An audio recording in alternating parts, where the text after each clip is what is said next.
Welcome, Heidi V, Dr. Heidi V. Llewellyn, right here on Absolute Truth. Thanks for joining me. And if you are new to the channel, I appreciate it. I hope that you will enjoy this show. The main thing is I'm here to teach you the Word of God. So if you want a cutting-edge teacher who's going to teach you just one bite at a time so that you can grow in your faith and become a spiritual giant, that is my plan for you. So I want to encourage you. We are on a series, How to Make the Word of God Work for You. But if you haven't received parts 1 and 2, you need to get parts 1 and 2. Please listen to parts 1 and 2 before you watch this. It's very important that you learn with me so that you can build on what is being taught. And it's going to stick with you much better if you allow it to build one thing on top of the other, right? Line upon line, precept upon precept, here a little, there a little. That's how you grow.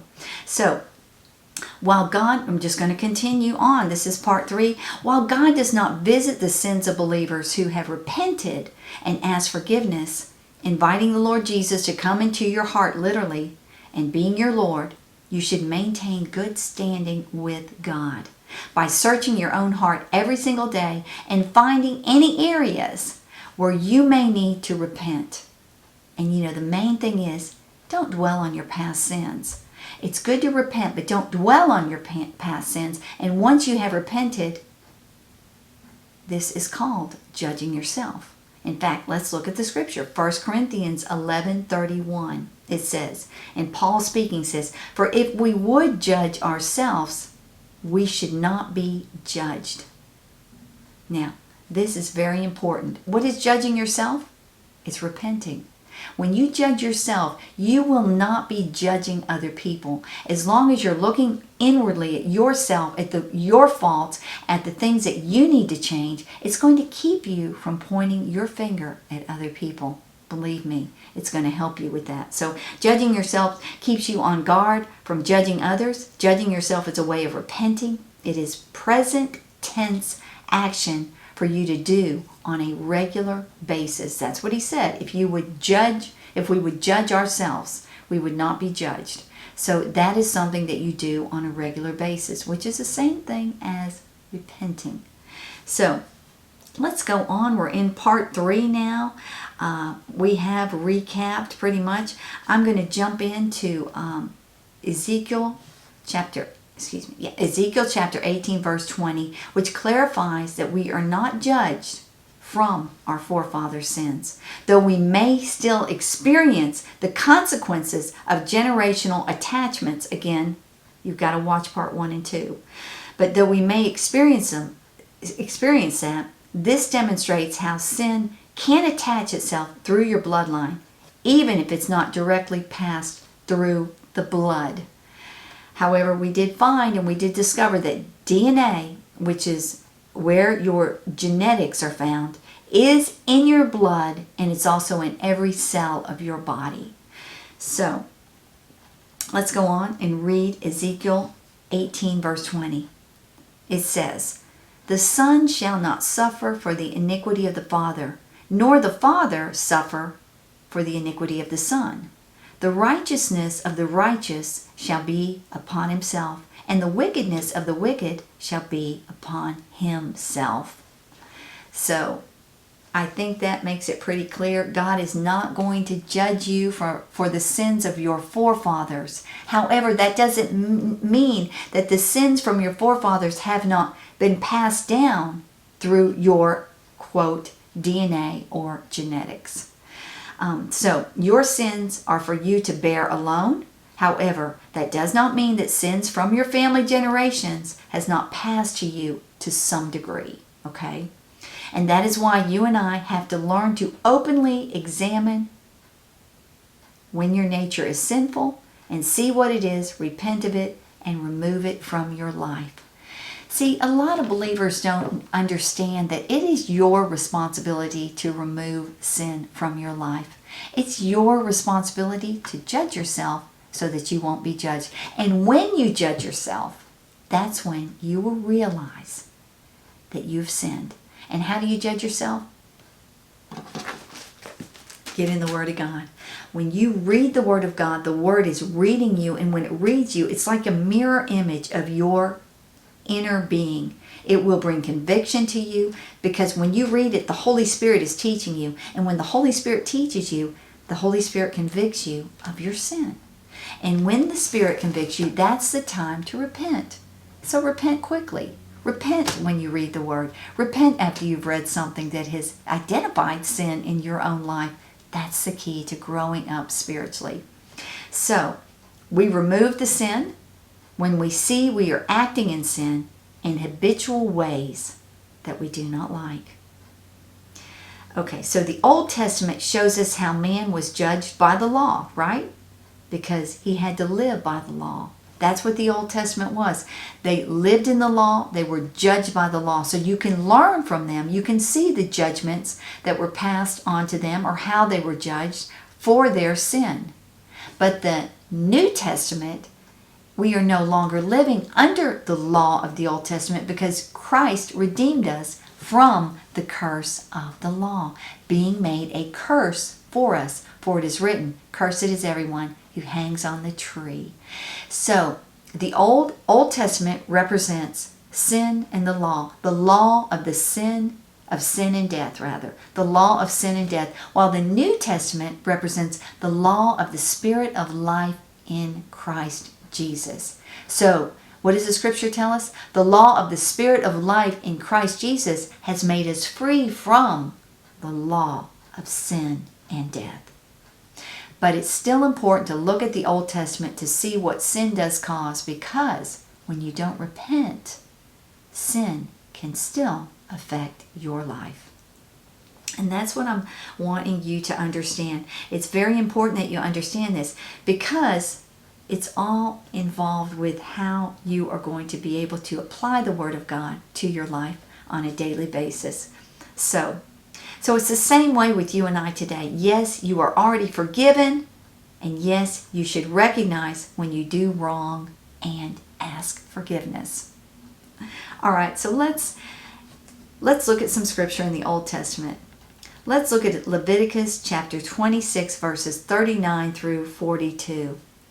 And it says, "And those of you who are left shall rot away in your enemies' lands because of their iniquity. And also because of the iniquity of their fathers, they shall rot away like them. But if they confess their iniquity and the iniquity of their fathers in their treachery, that they have committed against me, and also in walking contrary to me, so that I walked contrary to them and brought them into the land of their enemies, if then their uncircumcised heart is humbled, and they make amends for their iniquity, then I will remember my covenant with Jacob, and I will remember my covenant with Isaac, and my covenant with Abraham, and I will remember the land." Now, what is being said here? It's very simple. What God is saying is, those who are left shall rot away in their enemies' lands because of their what? Iniquity. Because of their iniquity. And also because of the iniquity of their fathers. They shall rot away like them. So we can see here that the generation of sins was in fact passed along. And so you might say, well, are my generations passed along? Yes, they are still passed along. But Christ has redeemed you from the curse of the law. But that doesn't mean that you still don't have to deal with sin through your generations. And again, go back and watch the other series and you will understand why. But he's saying here, but if they confess their iniquity and the iniquity of their fathers and their treachery that they have committed against me, and also in walking contrary to me, so that I walked contrary to them and brought them into the land of their enemies. See? So we see in the Old Testament there was always a consequence for sin. When they sinned and when they walked away from God, then God walked away from them. There were consequences for the sins. And that's why you see so much struggle, so much sin, so much bloodshed and corruptness in the Old Testament. God was not an unkind or unloving or unfair God. No, he never was. The people were. It was the people. He would implore them. He would send the prophets to them.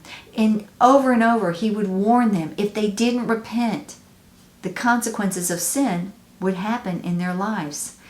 And the people did not listen. They stoned the prophets. They just refused to listen to God. And as a result, that is why many bad things happened to our fellow believers from the Old Testament. So, this passage clearly demonstrates how sin from our forefathers can affect generations. But Jesus came to redeem us, but that doesn't mean that all generational attachments have been completely removed from your life. These attachments can persist, especially during the sanctification process. And remember, as we spoke, you are redeemed, but you are being sanctified. You are being made holy, and that is present tense. You are being, even though God has spiritually made you perfect and mature through Jesus Christ, you are still being sanctified and being made holy. That means purified. And that is a process that you're going on in your life and through your lifetime. And that's why you do go through trials and tests. And that's why things aren't going to be perfect in this lifetime for you. Because God is, from point A to point B, cleansing you of all unrighteousness. He is sanctifying you, teaching you, cleaning you out, washing you through the water of the Word in this lifetime. And that's why sometimes things don't work out just like you think they should. All right. Let's look at a few scriptures here. 1 John chapter 1, verse 7. It says, "But if you walk in the light as he is in the light, we have fellowship one with another, and the blood of Jesus Christ his Son cleanses us from all sin." So you can see that this is a process of what we live in. If you walk in the light, because he's in the light, walk in the light. You need to stay in the light. That means every day. Turn your heart to the Lord. You need to stay in the light. You're going to have an enemy out there, and that enemy wants to destroy you. But God is not your enemy, and God is not tempting you with sin. And that's what you need to understand. He does not tempt man with sin. But man is tempted himself when he's drawn away by his own lusts. And then when those lusts are conceived, they bring forth sin. So God's not the one tempting you, but what he is, he's the one purifying you. And there is a difference. So, the blood of Jesus cleanses us from sin, but the passage doesn't imply that sin is passed through the blood. Rather, it speaks of the redemptive power of Jesus' sacrifice. Doesn't it? It says, "We have fellowship one with another, and the blood of Jesus Christ, his Son, cleanses us from all sin." So Jesus' blood, again, may I make a note? Jesus had perfect blood. His blood was perfect. Your blood is not. So, an eye for an eye, a tooth for a tooth, pure blood for corrupted blood. Covering it, cleansing it, wiping it away. That's what Jesus did for you. And that's important. But you are still in this life, aren't you? And you're still dealing with the enemy who will try to attack you, and he's going to come at you. And if you have sin in your life, you are giving him an open door. There are open doors that we have. Those of us who we're not Jesus Christ, we're not perfect. So there are open doors that sin allows. And when sin has an open door in your heart or in my heart, then the enemy has opportunity to come and harass you and attack you. So you need to be wise to him.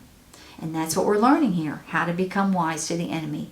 So let's look at another scripture, Matthew 26, verse 28. Jesus said, "For this is my blood of the new covenant, which is shed for many, for the remission of sins."